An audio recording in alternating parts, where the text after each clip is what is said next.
is Urdu newspapers are much more international than Telugu.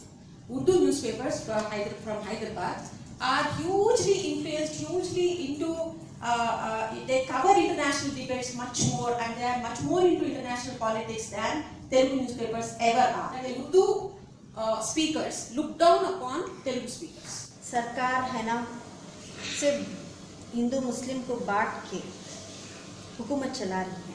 मेरा मानना है कि औरतों को रिजर्वेशन देना चाहिए और औरतों के लिए एजुकेशन है ना बहुत इम्पोर्टेंट है। जब ट्रिपल तलाक नल एंड वाइट हो गया तो आप पनिशमेंट किसको दे रहे हैं? अब उसमें कह रहा है कोई भी ट्रिपल तलाक देगा तो उसको हम पनिशमेंट देंगे। अब उसको जब वो ट्रिपल तलाक हुआ ही नहीं तो पनिशमेंट किसका मिलेगा?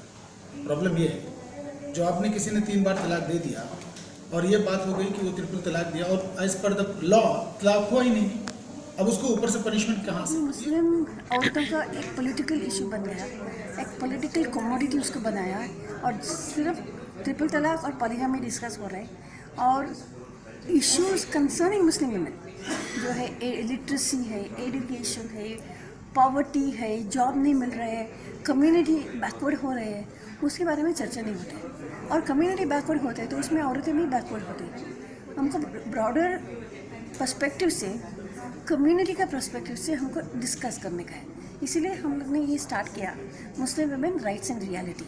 बहुत ही सारे NGO काम करते हैं, मुस्लिम वुमेन काम करते हैं, मर्द काम करते हैं, सिविल राइट्स में काम करते हैं, लेकिन उनको साथ में लाने का एक प्लेटफॉर्म पर और उनका साथ में एक कोऑर्डिनेशन बने और वो कोऑर्डिनेशन से काफ़ी इश्यूज और आगे आ सकते हैं। मुस्लिम वुमेन का भी आते हैं, मुस्लिम समाज का भी आते हैं और जनरल समाज का सिविल इशू भी आ सकते हैं और उसमें इकोनॉमिक डेवलपमेंट आएगा, लिटरेसी आएगा, सोशल इश्यूज आएगा।